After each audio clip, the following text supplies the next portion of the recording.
Okay, we'll now open up for questions from Coach or for Coach. Mark Garland, College Baseball Central. Coach, we've talked in the past about how hard it is just to get here. Getting to Omaha is a difficult thing.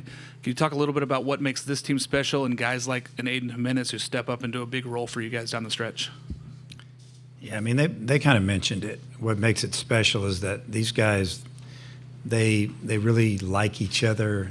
They're kind of throwbacks. A lot of them, they're just gym rats. They hang out at the ballpark. You know, we've got nice facilities and nice locker room and areas. And now we have I don't know what you call it, but we're calling it a pond back there behind the center field wall. And they got 15 guys fishing out there all the time. They're out there in little boats now. I mean, it's comical. I love it. And they just get along and like each other, like I said, and they're talented.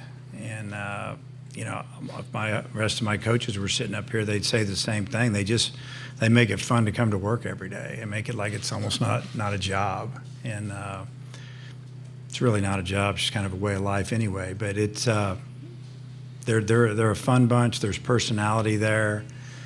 I think they've really just grown as a team. I mean, it's really since probably the second week of fall practice we've seen it.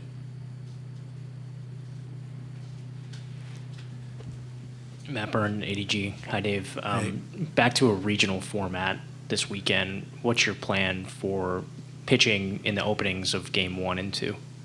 Well, you know, right now, I mean, obviously, we're going to throw Zach on Saturday. It's no secret, you know. The Monday game, not sure yet. So we'll just take it from there. I mean, honestly, let's just try to get through Saturday and go see what happens. Jackson Fuller, Southwest Times Record. Coach, given last year, how vindicating has this season offensively been for you and for Coach Nate Thompson, and seeing you know what he went through the last year and then the offseason? Yeah, I mean, statistically, it's been good all year in a lot of different categories, and you know, the last couple of years we've fielded well and we've pitched pretty good, and the hitting's been up and down. And the difference is you know we're just more balanced. We have a better lineup. Guys are having good seasons, and great job by Coach Thompson and Coach Wernes. And you know we got some new guys, and some guys got better that were here. We brought some other players in, and they're having maybe the best year they've ever had. So you know when you get guys that keep getting better, it's a good feeling as a coach. You feel like you're doing something right, but. Yeah, it's been a good feeling knowing that some games you just got to outscore people by a lot. You know, you got to hit your way to a win, and we can do that.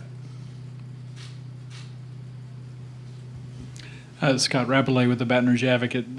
Dave, you and LSU both have guys who can throw at 100 miles an hour, and you're not the only teams here or not the only teams in the country. Your thoughts on the proliferation of guys who really have this incredible velocity these days, and where do you think that's going? Yeah, it's I've said it all year. The arms in our league have been amazing. I mean, the arm strength. I remember the weekend down at LSU, just kept running guys at us that were throwing 99, 100 miles an hour. I think I hit 102 that weekend. Maybe it was something else, and we've got a few guys that can bring it, but so does everybody else. You know, think about playing down at Georgia, and could go on and on. It's right-handers and left-handers with big arms, and kids are bigger, stronger. They train better. It's just I see it staying the same, and I think 97 is going to be normal in 5 years, and then maybe more. And it's tough to hit it, but they got to throw it over the plate too. You know, when you learn to lay off of it, it's a big key. But then you got kids that are.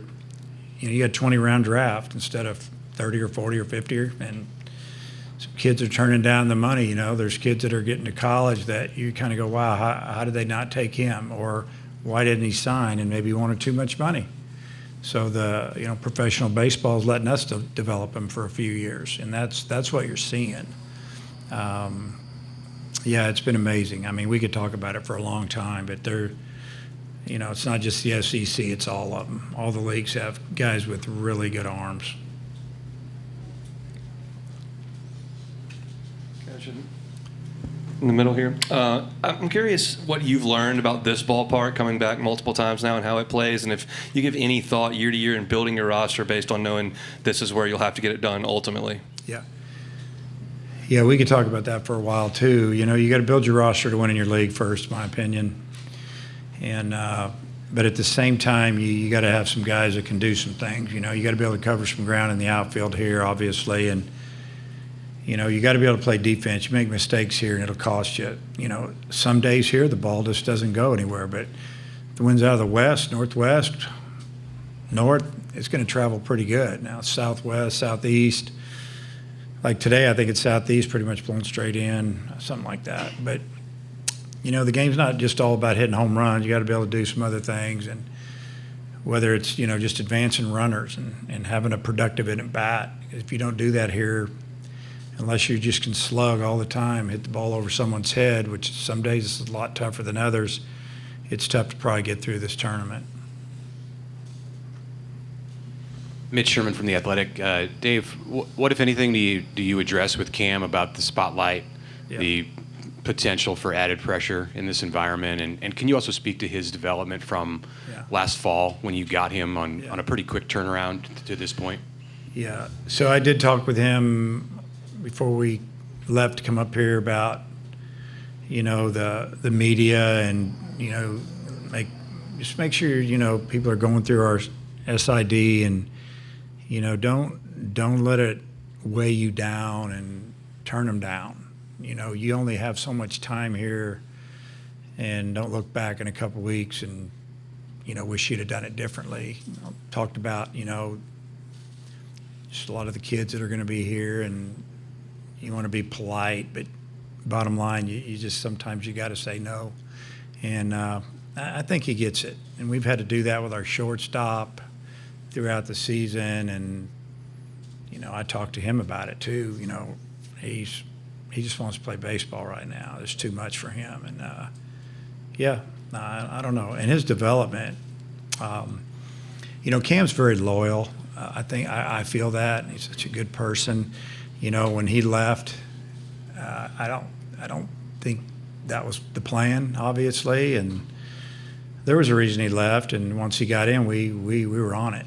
And you know, I went and watched him play in the Cape. Coach Thompson went and watched him play in the Cape. Once he got in the portal, we went and met with him.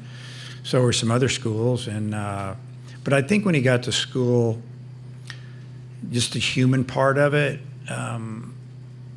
Just wasn't comfortable yet. Maybe, you know, I left that school, came to this one, and we talked to this team a lot about we want you to be comfortable here. We want you to love it at Arkansas. We want you to love being a Razorback, you know, and it's hard to do. You get guys who are 21, 22 years old. Cam was only a sophomore. Felt like it would come, but he didn't have a good fall at all, and he'll tell you that. It bothered him a lot. I think he felt like he was letting people down, and, you know, he wasn't in the starting lineup at the end of fall ball. But then when he came back, you know, so we did a lot of talking with him. Coach Thompson did a lot of talking with our offensive coach, and, you know, just about relax. You're here now. You're better than that. We know you are. It's going to be fine. And then after he came back from the holidays, it just seemed different. And then you're like, wow, okay, there he is. That's the guy right there, you know, in practice. Like, and now we got to try to find a place to play him because that guy's doing well and that guy's doing well. It was a really good problem for me. And, you know, that's one day I just called him up and I said, hey, I called him on the phone. I said, hey, what'd you think about playing first base? He goes, I'll do whatever I got to do. I said, well, I got a first baseman's glove sitting right in front of me on my desk. You can come get it. We'll talk about it. Well, I stepped out of the office. I don't know where I went for an hour. I came back, first baseman's glove was gone.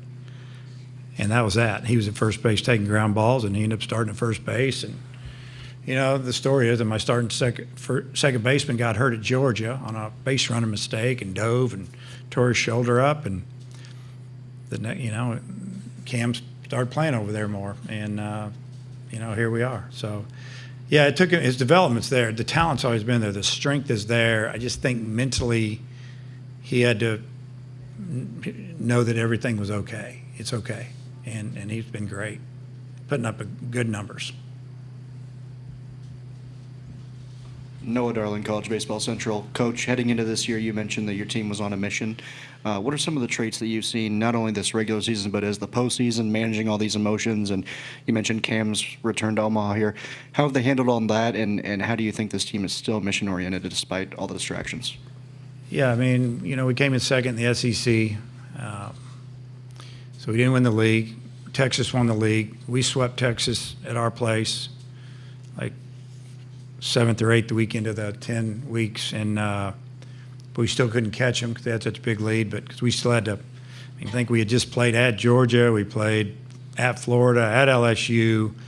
Tennessee was coming in. That's the way we finished. It's like we just kept going. Woo, yeah, here we go. And I think it made us tougher. It made us stronger. I don't know. These guys, they just I wouldn't so much say chip on their shoulder type team, but just really determined team to play and not have the season end because they like playing, man. They want to play. They want to win. It's been fun. Noah Bieniek of 11.7, Coach Cam Kojal, Zach Root this year, Vahiva Aloy up for Golden Spikes. He was a transfer portal addition last year. There's plenty more other transfer portal players on this squad for this College World Series team. Your overall thoughts on the portal, because I mean this as a compliment. You're part of the old guard and college coaches. Your pros and cons as you see it of the transfer portal. Yeah, it's first off, as a coach, you got to get the right players. Yeah, the talent's out there and the experience, but you got to get the right ones. You got to get the right ones that really care. I'll give you a quick story. So, Root pitches Saturday. We win 4-3. Sunday, we get out to a good lead. We're going to win the game. We just got to get it over with. Our guys, they celebrate a little bit. Zach Roots had tears flowing. I mean, that kid, that's beautiful. That's what you want. You want guys that buy in, that they want to go. And so, the transfer portal's tough. It's, I have mixed emotions on it. First off, as a coach, you recruit a kid, you'd like to keep him in your program and play some as a freshman, probably start as a sophomore, as a big-time player as a junior, and he signs a contract. That's the way it used to be. In our league and most of the leagues now, I mean, they're old. Leagues are old. It's hard to play as a freshman. You got good freshmen that go to other schools, maybe smaller schools, and they get them right, and then we get them. And, yeah, it's very difficult. But this is the way I talked to our coaches about it 4 years ago. We either got to embrace it or we need to get a different job. And that's what we did. We said, okay, this is the rule. This is what we got to do. So that's what we did. We've had some really good experience getting some kids that their makeup. There's kids that have been sitting in my office, and after we had a discussion with them, when they walked out the door, we just shook our heads, said, no way. And they've gone places, and they've done really well. We just didn't feel like it was a good fit. Asking too much, if you know what I'm saying, just too much. It's like, what about development? What about the draft coming up? That's where you're going to get her done. But, yeah, I mean, I'm tiptoeing around your question a little bit. It's a tough one. And it's worked out for us this year. It worked out 2 years ago. Last year, okay, not so good.